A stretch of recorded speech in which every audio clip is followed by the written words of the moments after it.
But আগের দিনে প্রথম টি-20 ম্যাচে কিন্তু এই হিসাবটা ঠিক ছিল না। আমরা দেখতে পাচ্ছিলাম আমাদের 20তম ওভারটা কিন্তু তানজিম সাকিবকে করতে হয়েছিল এবং ওই ওভারে তিনি কিন্তু 20-22টা রান দিয়েছিলেন। এটা ঠিক নয়।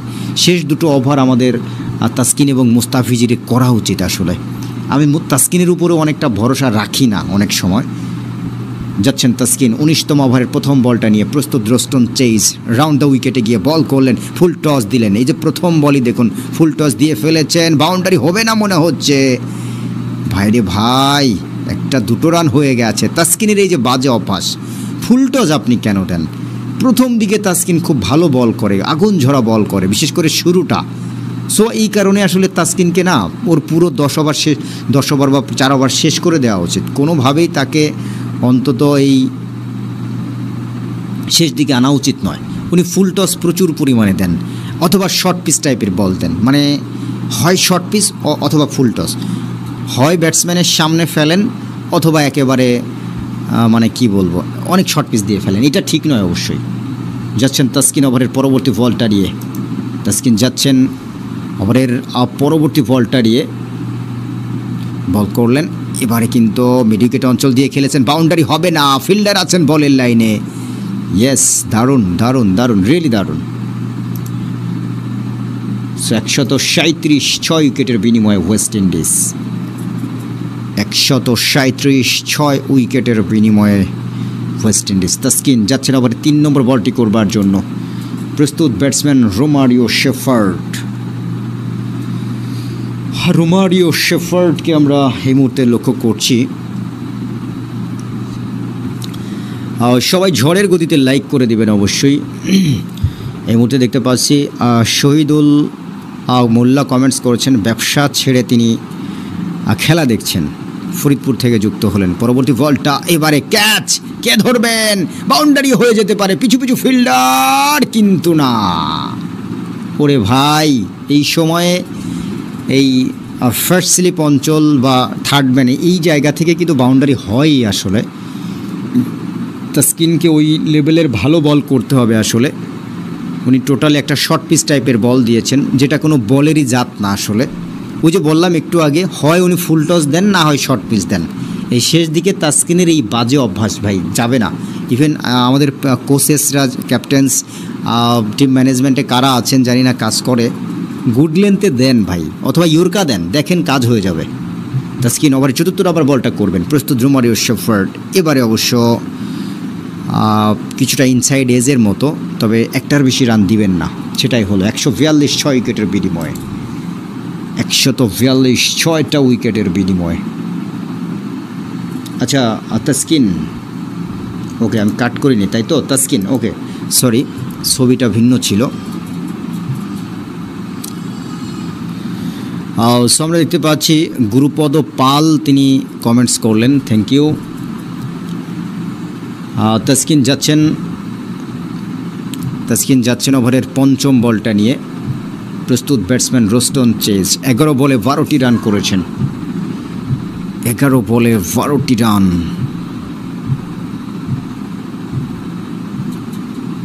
সো আমরা দেখতে পাচ্ছি এবারে কিন্তু মিড উইকেট অঞ্চলে যাচ্ছে সীমানার দিকে, এবারে কিন্তু আরও একটি রান। 143 6টা উইকেটের বিনিময়ে ওভার কিন্তু শেষ হয়ে গেল কিনা, নাকি আরও একটি বল আছে? সরি, মনে হচ্ছে আরও একটি বল আছে। হ্যাঁ, আরও একটি বল আছে। 143 6 উইকেটের বিনিময়ে 9টি রান দিয়ে ফেলেছেন তাসকিন। লাস্ট ওভারে অবশ্য আমরা আশা করছি খুব বেশি রান যাতে না হয়। পঞ্চগড় থেকে আহমদুল্লাহ হক। পরবর্তী বলটা এবারে আবেদন অফ স্টাফের একটুখানি বাইরে, বিশাল আবেদন ছিল। রিভিউ কি নেবেন?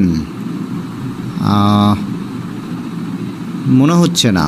আই থিঙ্ক রোস্টন চেজ ক্ষেত্রে না, রিভিউটা নিচ্ছে না, খেলাটা চলতে দিচ্ছেন মেবি।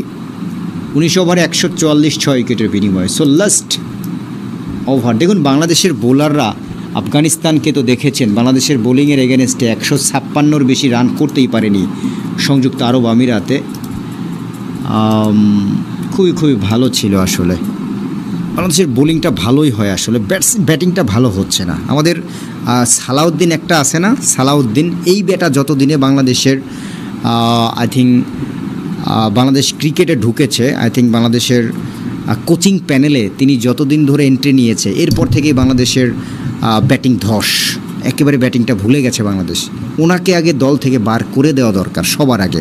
এই সালাউদ্দিনকে দেশীয় কোচের দরকার নাই, বহু হয়েছে ভাই, বিদেশি কোচ দরকার। পরবর্তী বলটা এবারে কিন্তু মুস্তাফিজ, ক্যাচ, ইয়েস, গন, রোমারিও শেফার্ড গন। 7 উইকেটের পতন, 7টা উইকেটের পতন ঘটে গেছে। What a beautiful, third man অঞ্চল দিয়ে ছক্কায় হাঁকাতে চেয়েছিলেন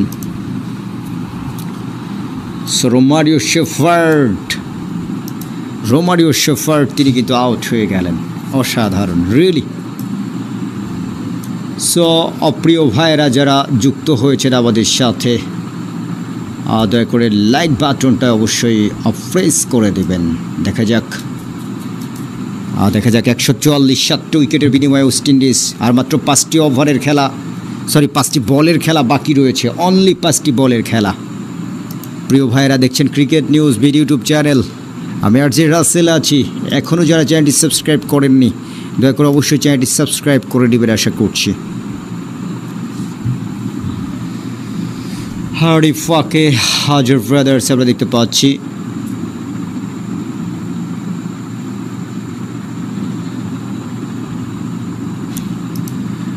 যাচ্ছেন ক্যারি ফ্রিকে দেখতে পাচ্ছি, চলে এসেছেন তার ব্যাটিং প্রান্তে। ক্যারি ফ্রি মূলত ভালো একজন স্পিন বোলার, খুবই ভালো বল করে থাকেন, খুব একটা রান তিনি দিতে পছন্দ করেন না এই ক্যারি ফ্রি। পরবর্তী বলটা এবারে বোল্ড হয়ে গেলেন। অসাধারণ। 8ম উইকেটের পতন, ক্যারি ফ্রি গন। আচ্ছা, একজন ভাই কমেন্টস করলেন, আমি ওই ভাইয়ের প্রশ্নের জবাবটা দিতে চাই। আরিফ হুসাইন কমেন্টস করলেন, সালাউদ্দিন সাহেবকে নিয়ে কথা বলার যোগ্যতা আপনার হয়েছে কিনা। ভাই, যোগ্যতা হয়েছে কিনা এইটা আর জে রাসেলকে যারা চিনে তারা বলবে, বাট আমি আপনাকে একটা কথা বলি ভাই, কিছু যদি মনে না করেন, সেটা হচ্ছে ধরেন একজন নদীতে সারা জীবন পুকুরে সাঁতার কাটে, ভাই সে সমুদ্রে সাঁতারের কি বোঝে। সো সালাউদ্দিন সাহেব তিনি সাকিব মুশফিককে ক্রিকেটটা শিখিয়েছেন, গ্রামারটা তৈরি করে দিয়েছেন, বাট অ্যাডভান্স গ্রামারটা উনি কতটা শেখাতে পারেন? আপনি কি বুঝতে পারছেন আমার কথা? যে লোকটা সারা জীবন পুকুরে নদীতে সাঁতার কাটছে, তাকে যদি আপনি সমুদ্রে ছেড়ে দেন ভাই, সে কিছুই বুঝবে না। সো আমি তো সেই উত্তরটা দিয়েই দিলাম যে সাকিব মুশফিককে সে তৈরি করেছে, শিখিয়েছে, ডাজেন্ট ম্যাটার, বাট অ্যাডভান্স গ্রামারটা ভাই ভিন্ন জিনিস ভাই। আধুনিক ক্রিকেটের এই ছক্কা এবং এই মনস্তাত্ত্বিক ক্রিকেট অন্য বিষয়। সো সালাউদ্দিন সাহেবকে আমি আবারও বলি, অন্তত বাংলাদেশ ক্রিকেটের কোচিং প্যানেলে না রাখাটা যুক্তিযুক্ত। তাকে দিয়ে দেন বিসিবির একটা দায়িত্বে, অন্য I think A team, B team, I think under nineteen team, ওখানে তিনি ভালো করবেন, ওটাই তার জায়গা। উনি যতদিন বাংলাদেশে এসেছেন ততদিন ভাই বাংলাদেশের ক্রিকেটে বিশেষ করে ব্যাটিংয়ে একবারে ধস।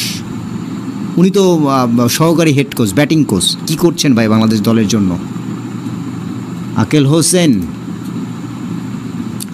আকেল হোসেনকে দেখতে পাচ্ছি এই মুহূর্তে, তিনি চলে এসেছেন। সো একের পর এক উইকেটের পতন কিন্তু ভাই। সো 145, 8টা উইকেটের বিনিময়ে 20তম ওভারের খেলা কিন্তু এগিয়ে যাচ্ছে। 20তম ওভারের খেলা কিন্তু এগিয়ে যাচ্ছে।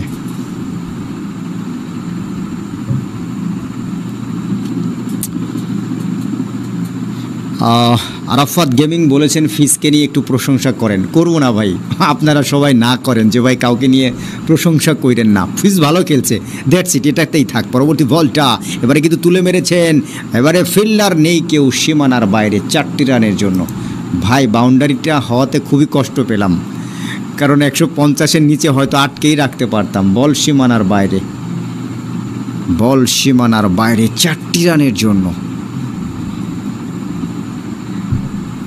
সীমানার বাইরে 4টি রানের জন্য এই মুহূর্তে রোস্টন চেজ 13 বলে 17টি রান করে ফেললেন। হোয়াট আ বিউটিফুল, দারুণ খেলছে কিন্তু বাংলাদেশ এই মুহূর্তে। রান যেখানে 200 বা 200 প্লাস হয়ে যাচ্ছে, আমরা গণনা করছিলাম, চিন্তা করছিলাম, সেখানে এত কম রানে আটকে রাখা। পরবর্তী বল, এবারে কিন্তু রান পাবেন না, ডট বল।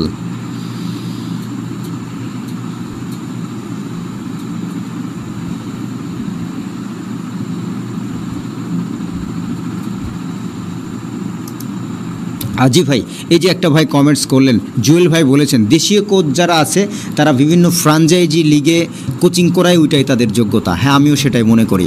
বাট ভাই, একটা জাতীয় দলের এটা ইন্টারন্যাশনাল মানের কোচ দরকার। আমি যদি বলি হাতুরা সিং অতটা তিনি কড়া হেডমাস্টার, সেটা ঠিক আছে, তাকে দরকার। আমাদের পাপন ভাইকে কোচ হিসেবে দরকার, কারণ পাপন ভাই যেদিন ক্রিকেটারদের সাথে সাক্ষাৎ করে পরের দিনই ভালো খেলে। পরবর্তী বলটা, এবারে রান পাবেন না এবং রান আউট হয়ে যাচ্ছে, রান আউট। এরই সাথে 20 ওভারে 149, 9টা উইকেটের বিনিময়ে।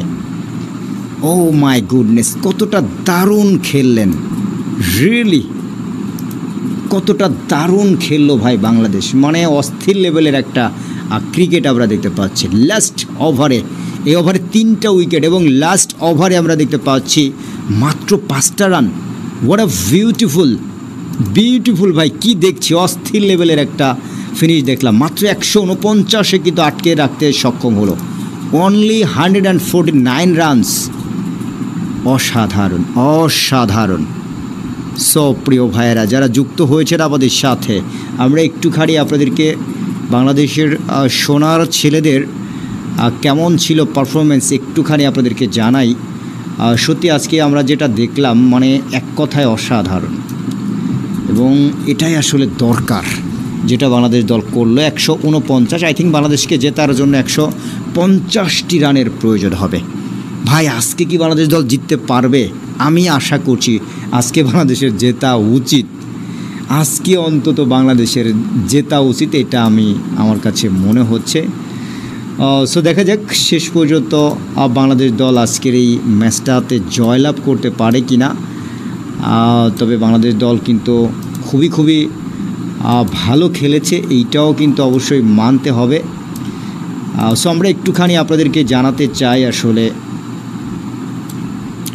আমাদের ব্যাটিং বোলিং ফিগারটা একটুখানি আপনাদেরকে জানাতে চাই। সো আমরা দেখতে পাচ্ছি প্রিয় ভাইয়েরা, আজকে আমাদের সোনার ছেলেরা সত্যিকার অর্থে প্রথম 10টা ওভারে আই থিঙ্ক ওরা মেবি 11 ওভারে 10-11 রান করছিল এবং রান রেট ছিল কিন্তু 10-11-র উপরে, এবং আমরা অনুমান করছিলাম হয়তো ওরা কত রান করবে, আই থিঙ্ক 200 বা 200 প্লাস রান করবে। বাট সেখান থেকে লাস্ট 9টা ওভারে যেভাবে আমাদের সোনার ছেলেরা কামব্যাক করালো ভাই, সেটা সত্যি অসাধারণ ছিল, রিয়েলি অসাধারণ ছিল, এটা কিন্তু বলতেই হচ্ছে।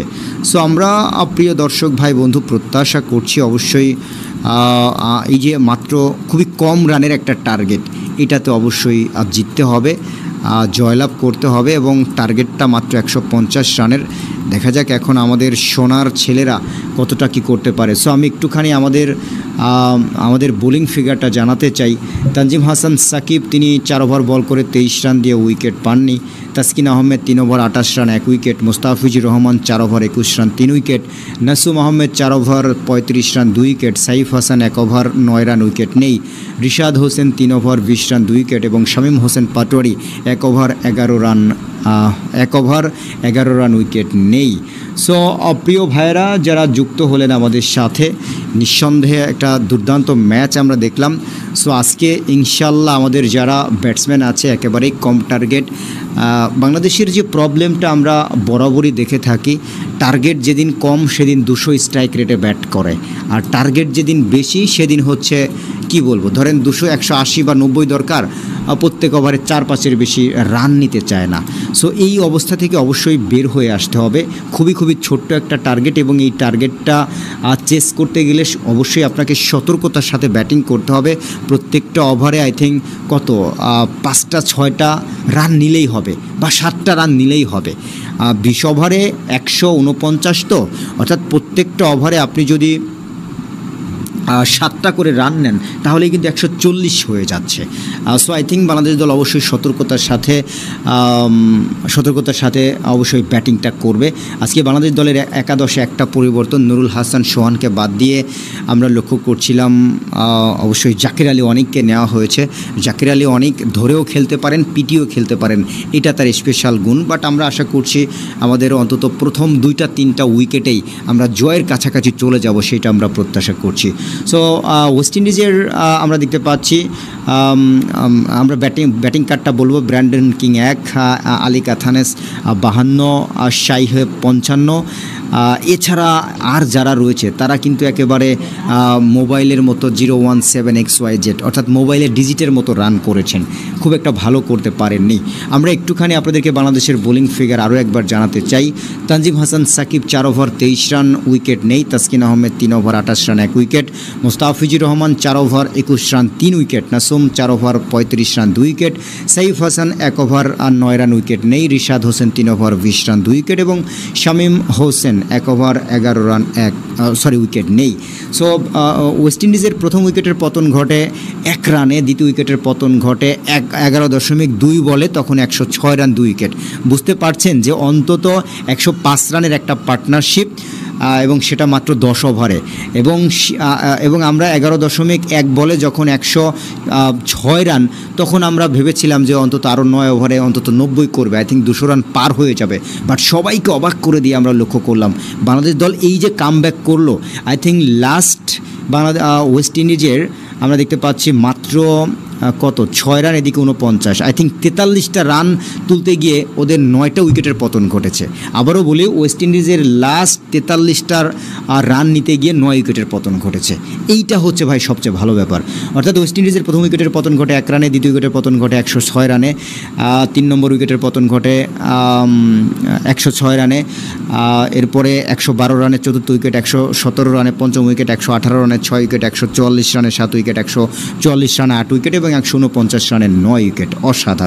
অসাধারণ বোলিং, অসাধারণ আজকে কামব্যাক বাংলাদেশের সোনার ছেলেদের। এটা কিন্তু প্রিয় দর্শক বন্ধু আমরা লক্ষ্য করলাম। এবং ইনশাল্লাহ আমাদের যারা ব্যাটসম্যান আছে, শুরুতেই সাইফ হাসান এবং মেবি লিটন কুমার দাস আজকে ওপেনিংয়ে আসবেন। তানজিদ তামিম আছেন, মাফ করবেন, তানজিদ তামিম এবং সাইফ হাসান ওপেনিংয়ে আসবেন এবং শুরুতেই তারা অত্যন্ত সতর্কতার সাথে ব্যাটিং করবেন। এইটা কিন্তু প্রিয় ভাইয়েরা অবশ্যই আমরা প্রত্যাশা করছি। কোথাও যাবেন না, অল্প সময়ের মধ্যে আমাদের দুজন ব্যাটসম্যান সাইফ হাসান এবং তানজিদ তামিম তারা ব্যাটিংয়ে আসবেন। খেলাটা কিন্তু আবারও শুরু হয়ে যাচ্ছে খুব দ্রুততম সময়ের মধ্যে। এবং আজকে যেটি একটু আগে বলছিলাম, আমাদের বোলাররা অসাধারণ বোলিং করেছেন এবং আমি একটা বিষয় মেবি একটুখানি কনফিউশনে পড়ে গেলাম। সেটা হচ্ছে, একটু আপনাদেরকে বলি, সেটা হচ্ছে আই থিঙ্ক প্রথম দিকে ওরা খুব ভালো ব্যাটিংটা করলো, বাট শেষ দিকে খুব একটা ভালো করতে পারলো না। আই থিঙ্ক এক্ষেত্রে উইকেটটা সেক্ষেত্রে কি বোলিং ফিগার হয়ে গেল কি না, এইটা আমাকে একটুখানি টেনশান দিচ্ছে। বাট আমি যেটি মনে করছি যে অবশ্যই এটা নিয়ে খুব একটা সমস্যা হবে বলে মনে হয় না, কারণ টার্গেট তো ভাই খুব একটা বেশি টার্গেট নয়, একেবারেই ছোট্ট একটা টার্গেট। টি-20তে, ইভেন এই আধুনিক টি-20তে সত্যিকার অর্থে এইটা কোনো ম্যাটার হওয়ার কথা না। সো প্রিয় দর্শক বন্ধু, যেটি বলছিলাম, আবারও শুরু হয়ে যাচ্ছে খেলা। আমাদের সাইফ হাসান আজকে তাকে অবশ্যই চমৎকার একটা পারফর্ম কিন্তু করতে হবে। আমরা আশা করছি অতি সতর্কতার সাথে বাংলাদেশের দুজন ব্যাটসম্যান তারা কিন্তু শুরু করবেন বলে আমার কাছে অন্তত মনে হচ্ছে। আজকের ম্যাচটাতে যদি বাংলাদেশ দল জিততে পারে, তবে বাংলাদেশ দল কিন্তু সিরিজে কামব্যাক করবে। সো সেক্ষেত্রে কিন্তু আই থিঙ্ক সিরিজ জেতারও কিন্তু একটা দারুণ সুযোগ থাকে। আশা করছি আমাদের সোনার ছেলেরা এই সুযোগটা তারা হাতছাড়া করবে বলে অন্তত আমার কাছে মনে হয় না। সো ডিয়ার ব্রাদার্স, আমরা দেখতে পাচ্ছি দ্রুততম সময়ের মধ্যে কিন্তু আবারও খেলাটি শুরু হয়ে যাচ্ছে। দেখা যাক শেষ পর্যন্ত আজকের এই ম্যাচটাতে কারা জয়লাভ করে, সেটাই এই মুহূর্তে দেখার বিষয়। এবং প্রিয় ভাইয়েরা, প্রথম থেকে খেলাটি দেখতে চাইলে থাকুন আমাদের সাথে শেষ পর্যন্ত। ইনশাল্লাহ আমাদের সোনার ছেলেরা নিঃসন্দেহে গত ম্যাচে যে ভুলভাল করেছে, সেই ভুলভাল থেকে বের হয়ে এসে আজকে অন্তত তারা একটা চমৎকার পারফর্ম করবে বলে অন্তত ডিয়ার ব্রাদার্স আমরা মনে করছি। সো দেখা যাক। আর এই মুহূর্তে সো এই অবস্থা থেকে অবশ্যই বের হয়ে আসতে হবে। খুবই ছোট্ট একটা টার্গেট, এবং এই টার্গেটটা চেস করতে গেলে অবশ্যই আপনাকে সতর্কতার সাথে ব্যাটিং করতে হবে। প্রত্যেকটা ওভারে আই থিঙ্ক কত 5টা 6টা রান নিলেই হবে, বা 7টা রান নিলেই হবে। 20 ওভারে 149, তো অর্থাৎ প্রত্যেকটা ওভারে আপনি যদি 7টা করে রান নেন তাহলেই কিন্তু 140 হয়ে যাচ্ছে। সো আই থিঙ্ক বাংলাদেশ দল অবশ্যই সতর্কতার সাথে অবশ্যই ব্যাটিংটা করবে। আজকে বাংলাদেশ দলের একাদশে একটা পরিবর্তন, নুরুল হাসান সোহানকে বাদ দিয়ে আমরা লক্ষ্য করছিলাম অবশ্যই জাকির আলী অনেককে নেওয়া হয়েছে। জাকির আলী অনেক ধরেও খেলতে পারেন, পিটিও খেলতে পারেন, এটা তার স্পেশাল গুণ। বাট আমরা আশা করছি আমাদের অন্তত প্রথম 2-3টা উইকেটেই আমরা জয়ের কাছাকাছি চলে যাব, সেটা আমরা প্রত্যাশা করছি। সো ওয়েস্ট ইন্ডিজের আমরা দেখতে পাচ্ছি আমরা ব্যাটিং কার্ডটা বলবো। Brandon King 1, Alick Athanaze 52, Shai Hope 55। এছাড়া আর যারা রয়েছে তারা কিন্তু একেবারে মোবাইলের মতো 017XYZ, অর্থাৎ মোবাইলের ডিজিটের মতো রান করেছেন, খুব একটা ভালো করতে পারেননি। আমরা একটুখানি আপনাদেরকে বাংলাদেশের বোলিং। সো প্রিয় দর্শক বন্ধু, আমরা দেখতে পাচ্ছি অবশ্যই আবারও শুরু হয়ে যাচ্ছে খেলা। মাত্র 10টা মিনিটের ব্রেকও কিন্তু নেই। আই থিঙ্ক আমরা যেটি দেখতে পাচ্ছি শুরু হয়ে যাচ্ছে খেলা, এবং ইতোমধ্যে দেখতে পাচ্ছি যে ওয়েস্ট ইন্ডিজ তারা মাঠে প্রবেশ করেছে। বাংলাদেশের 2জন ব্যাটসম্যান তারাও কিন্তু অবশ্যই মাঠে প্রবেশ করে